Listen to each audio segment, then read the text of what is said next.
So this isn't new to you. The Pope meme heard around the world has been going viral. If you have no idea what I'm talking about, here's the image right here. This was an image obviously created by AI, and it's just made the rounds. It's gone completely viral. Trump reposted it. The White House posted it on their official site.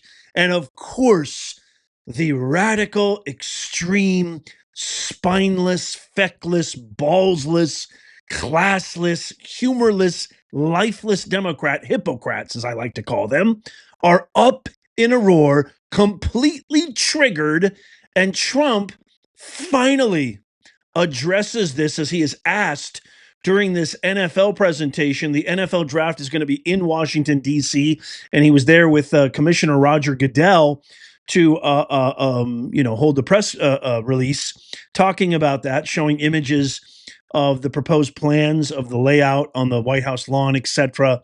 You even had the mayor of D.C., Democrat mayor of D.C. kind of squirming in the background. And then Trump took some questions. And as always, when Trump takes questions, it's amazing, it's interesting, it's intriguing, he's charismatic, it's fun because he's fun, he's authentic. Unlike Biden, we had a vegetable for 4 years. And somebody, actually specifically Jackie Heinrich from Fox, asked him about this and kind of pressed him, and his response, gold as always. Watch this. Catholics were not so happy about the image of you looking like the Pope. Oh, I see. You mean they can't take a joke? You don't mean the Catholics, you mean the fake news media.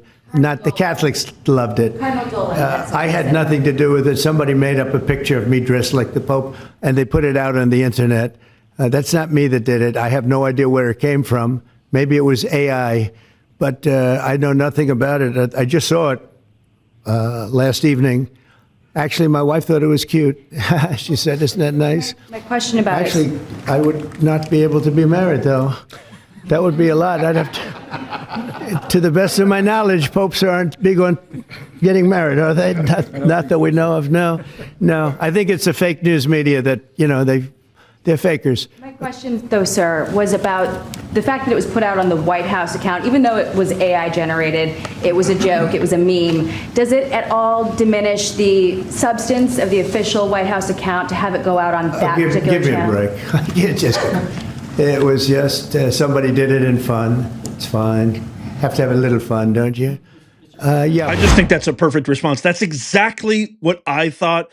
It was just humor. It's just a little levity. Just a little fun, just like when he says it's good to be the king. He's engaging with Americans. He's not being stiff and dry and rigid. I'll tell you what does diminish the substance of the White House. Having somebody that we don't even know was actually president during the last 4 abysmal dark years when he let in over 20 million illegal immigrants with zero due process. You want to talk about due process?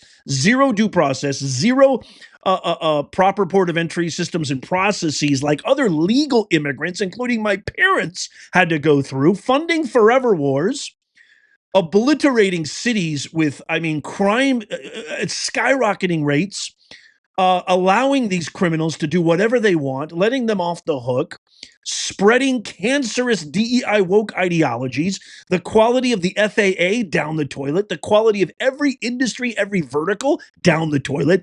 That, we don't even know. The auto pen might have been president for 4 years. God knows, maybe it was Dr. Jilski's. God forbid, it might have been Mama Kamala. That diminishes the substance of the White House. This is called a little fun. And you guys, well, actually, I want to hear from you in the comments down below, especially if you're a Catholic. Catholics, all the Catholics that I know, I got a lot of Italian, Irish Catholic friends. They love good jokes. They're very easygoing, very lighthearted. They laugh at themselves all the time. Not a big deal. I didn't see neither one get offended by this, but I want to hear from you. But I did take a poll on my channel. Check this. So I asked you guys a question. This was a day ago. Was Trump's Pope post offensive or just brilliant trolling? Because nobody knows how to trigger these radical, extreme, colorless, lifeless hypocrites than Trump. He does it with such masterclass precision, like a surgical troll. I just love it all the time. He does it.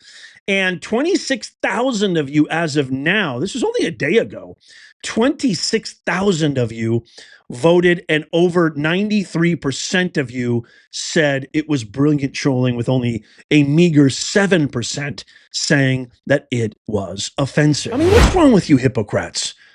Are you so adverse to just a nice laugh, a good laugh?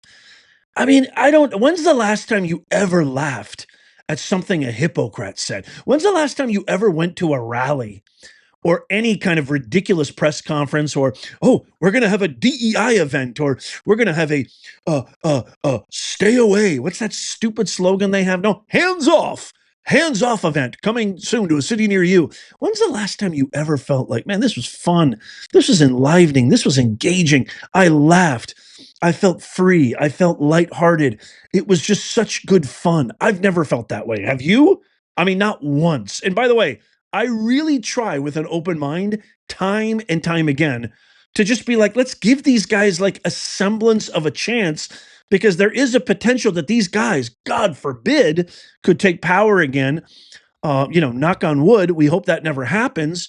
But there is a chance, because the propaganda media is so powerful. I mean, we all know what happened in the 1930s. We all know what happened in 2020. 2020 was the sham of all shams. I'm convinced of that. So I always give them a chance. Nothing. Nathan, zero. Goose egg.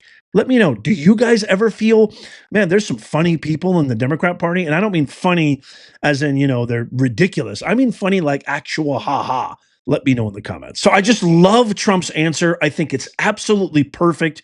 He says, give me a break. It's just fun, and just moved on to the next question. Absolutely loved it. Exactly what we wanted for, exactly what the American people voted for. By the way, these are original made in the USA designs in our Nez Nation Patriot merch. You can find the link in the pinned comment and in the description down below. He also took some other questions. And, really quickly, this also reminds me, I don't know, for some reason, that first debate in 2020 where I thought Trump lit Biden a whole new, I mean, he just demolished that. By the way, that sound effect was bum, sound effect for bum. He just tore him up, torched him in that first debate, and everybody on the left, I mean, wall to wall coverage in full blown whiny, bitchy, crying, complaining. Oh, he interrupted him. I can't believe he didn't even let Biden speak. He just interrupted him. Yeah, that's called alpha. That's called leadership. That's called taking charge. You don't think that President Xi, you don't think Kim Jong-un, you don't think Putin, you think these ridiculous backstabbing connivers in Europe are going to just, allow Biden to talk and allow Biden, let's give him a chance to just, pontificate for 7 hours while we all fall asleep. This is the real world. I thought Trump destroyed him. And he got so much criticism. He interrupted Biden. He didn't let Biden talk. If Biden was a strong leadership, Trump wouldn't have to interrupt. When you're speaking and you speak with conviction, power, aura, with a resounding sense of resolve, and you've got solutions to offer, you don't have to worry about anybody interrupting you. Nobody will interrupt you. I've been teaching communications. I'm a paid keynote speaker. I've said this many, many times. I've been a broadcaster, live streamer for over 20 years. I mean, my mouth, my ability to communicate is my bread and butter. It's how I make a living. And when you speak with conviction, you never have to worry about anybody interrupting you, because the ears perk up. It's a natural development. People start listening and they back off. But if you speak like a weakling, if you speak with lies and hypocrisy, you deserve to be interrupted. That's the way I feel. I'd love to get your thoughts on this. Trump also took another question from actually a really cool media account that was banned in the old Twitter days, talking about the Nord Stream pipe. And I just thought it was so interesting because I really liked the way that he answered this question. I mean, he literally just said, I know exactly who blew up the Nord Stream pipeline. Check this out. 2.5 years ago, the Nord Stream pipeline blew up. Yeah. And despite what people like John Brennan and all the hawks said, you were one person who said, Russia probably did not blow up its own pipeline. Yeah, if you can believe. They said Russia blew it up, yeah. And so I'm wondering now that you're president, if you would consider launching a formal investigation into what happened there and who actually did blow it up. Well, probably if I asked certain people, I'd be able to tell you without having to waste a lot of money on an investigation. But I think a lot of people know who blew it up. But I was the one that blew it up originally because I wouldn't let it be built. And then when Biden got in, he allowed it to be built.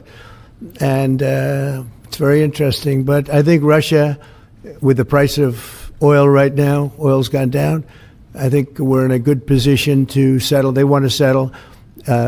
Ukraine wants to settle. If I weren't president, nobody would be settling. They're losing 5,000 people a day. Think of it. Here we talk about football.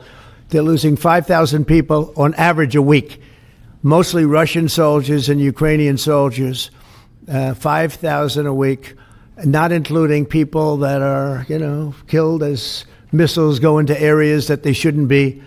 It's a very terrible thing, and I think we've come a long way, and it could be something will happen, but hopefully it will. As you know, President Putin just announced a 3-day ceasefire, which doesn't sound like much, but it's a lot if you knew where we started from, because they were not. We had a president that for 3 years didn't speak to Putin, and it all shouldn't have happened. This is a war that should have never happened, and you're going to be very disappointed when you find out the real number of people that were killed. It's far greater, many times greater, I believe, but far greater than the numbers that you're putting out. It's a very, very deadly, horrible war. No teleprompter, straight to the point, authentic, real, unrehearsed, unpremeditated, talking straight from his gut, talking straight from his heart. It's just so refreshing. The thought of Kamala being there instead of him, I honestly can tell you guys right now, I don't think I would have survived that. I don't think I could have survived that. I've said this many, many times.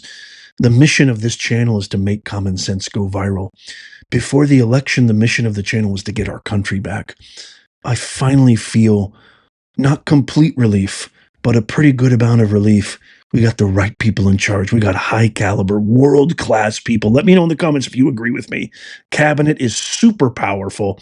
High caliber people. Trump, amazing. Everything he's doing, everything he's done in the first 100 days. Don't believe the fake news. Absolutely phenomenal for our country. But the fight is not over because the midterms are coming up. We got 2028 coming up. I'm doing this, because I want my grandkids and my grandkids' grandkids is to live in the America that I grew up in. He just announced he's going to reopen, or he wants to reopen Alcatraz.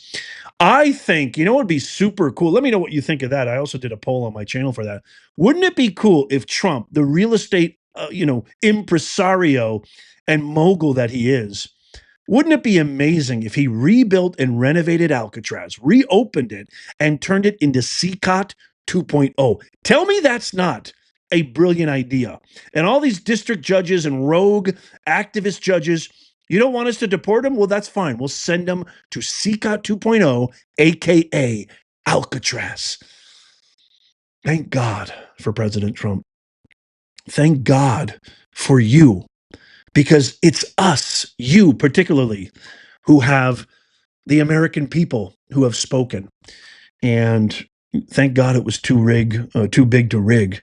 And because there was still, Trump even said this in the Kristen Welker interview yesterday on Meet the Press, there was a little hanky-panky. We knew it would come. We knew it would happen, but it was just too big to rig. One last final thing.